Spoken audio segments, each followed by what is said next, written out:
Hello, fellow astronomers. This video will walk you through setting up an airflow development environment on Windows 10 using WSL2, Visual Studio Code, and the Astro CLI. Windows can be a great airflow development environment since Microsoft released the Windows Subsystem for Linux and Astronomer released the Astro CLI. The Astro CLI can create pre-configured on-demand airflow dev environments using your local Docker installation. Many people struggle to get WSL working right the first time they use it though. I'll take you through the setup process and help you avoid the most common problems people run into.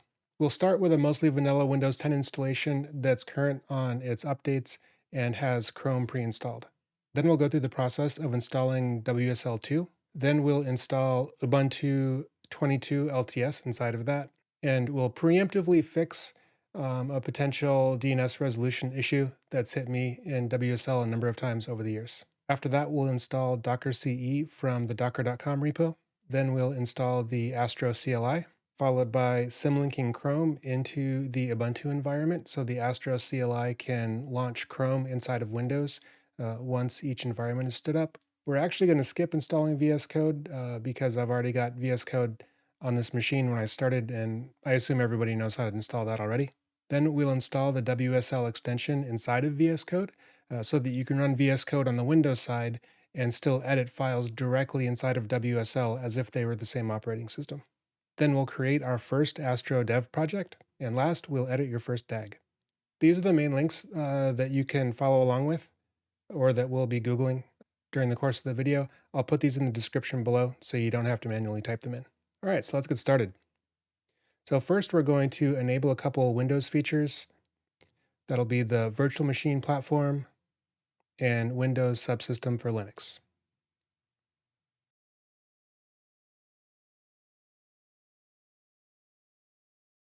Hit OK. This will take a minute or so to download and install the required components, and it'll ask us to reboot.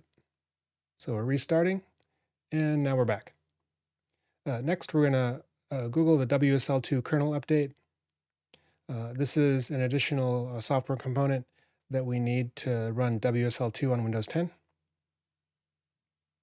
So go down to step 4, click the link there. That'll give us an MSI file. We'll click through that.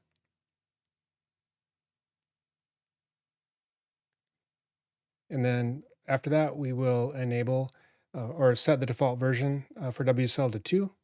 So we'll run Windows PowerShell as administrator, paste that in, and that completed successfully. Then we're going to go to the Microsoft Store to install Ubuntu. We'll search for Ubuntu 22, grab that. Gonna fast forward a little bit here because this takes a while.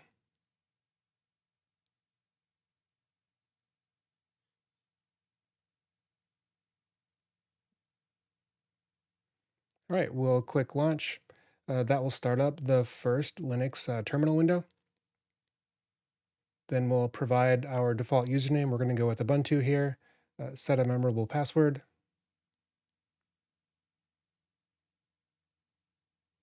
And then we're going to sudo bash and apply some software updates.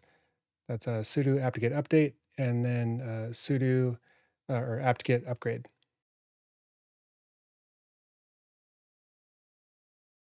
While that's running, we're going to update or install a tool called App Installer from Microsoft. This is going to give us the winget command inside of PowerShell that allows us to install other software from the command line. Not necessary, but it's nice to have.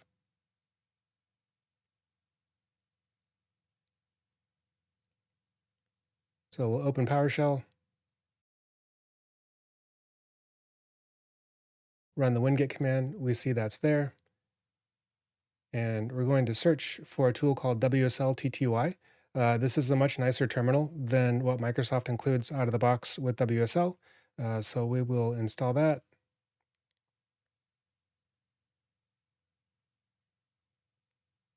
Close these out. Pin that to the start menu. And we'll open that up. All right, so now we're going to fix the potential DNS issue. Sometimes WSL will get confused about where it's supposed to issue DNS requests to. So we're going to edit etc wsl.conf. We're going to change the config so that WSL doesn't generate it dynamically. Then we're going to remove the symlink for resolve.conf, and we're going to edit this and add some Cloudflare DNS servers.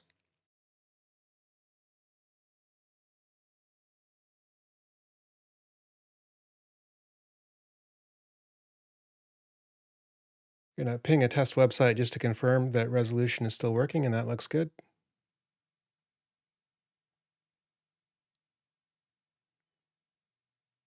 Then we go back into Visual Studio Code.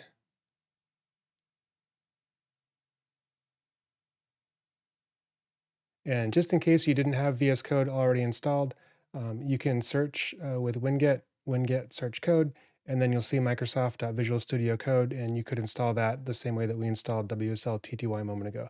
But for now, we're going to install the WSL extension in VS Code, so search for WSL.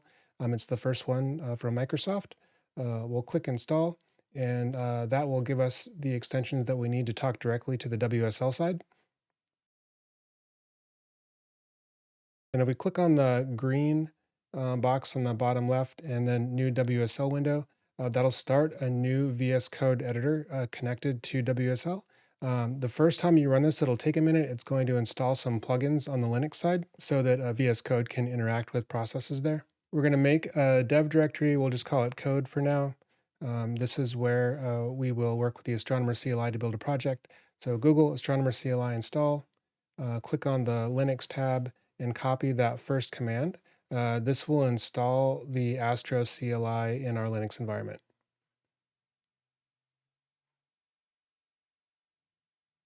All right, so we'll run Astro version. We can see we've got 110.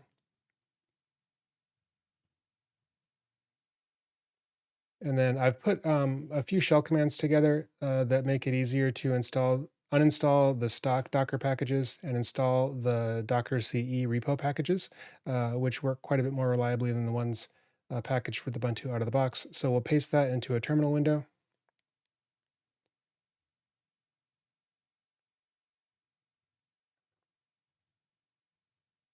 We will shut down WSL from PowerShell just to have the IP tables changes take effect that we made. Now we will start the Docker service inside of WSL. That completed successfully, but when we try to run Docker commands, we get permission denied. That's because the Ubuntu user is not in the Docker group by default. So we'll edit the etc group file. We'll go down to Docker and add our Ubuntu user there. If you used a different username other than Ubuntu when you installed, then you should put that there instead. Now, after logging back in, we'll see that we are a member of the Docker group, and we'll be able to run Docker commands after that. So as long as you can run Docker PS successfully, the Astro CLI will be able to manage dev environments. So we'll do an Astro dev init. This will create a skeleton directory structure for our project. We can see that directory structure there. And then in Visual Studio Code, we'll go to File, Open Folder, and we'll navigate to that code directory, and we'll see the same file structure visible inside of code as if we were editing it locally inside of Windows.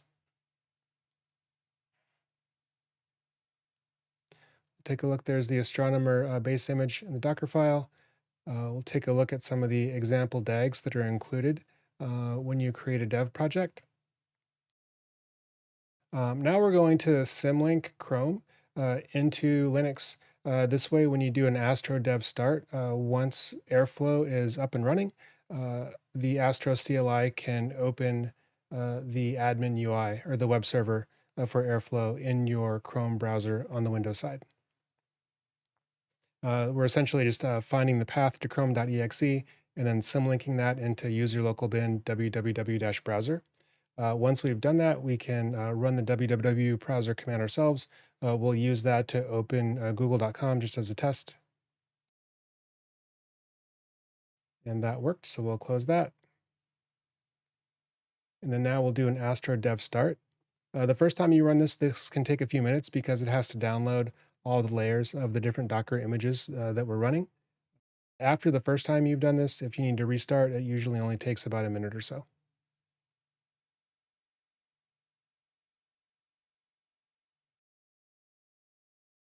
All right, so now we can log in. Admin is the default username and password. This just runs on localhost, so no one can connect to it remotely over the network.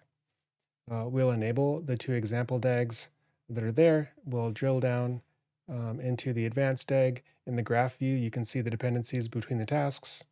And then in the grid view, you can see the run history and status of all the tasks as they run. We're going to make a quick edit to the basic DAG. We'll go down to the last task. We're going to add a hello world print line on line 73. We'll hit Control S to save this file. And then by the time we get back into the Airflow UI, Airflow will have already picked up our changes. We'll click on the code tab. We see our hello message is there. We'll trigger another DAG run. Go over to the grid view. Click on the last task. Click logs.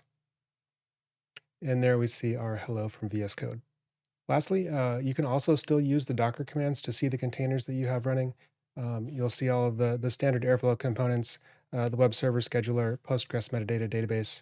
And if you have any questions, feel free to email me, jacob@astronomer.io. Thank you.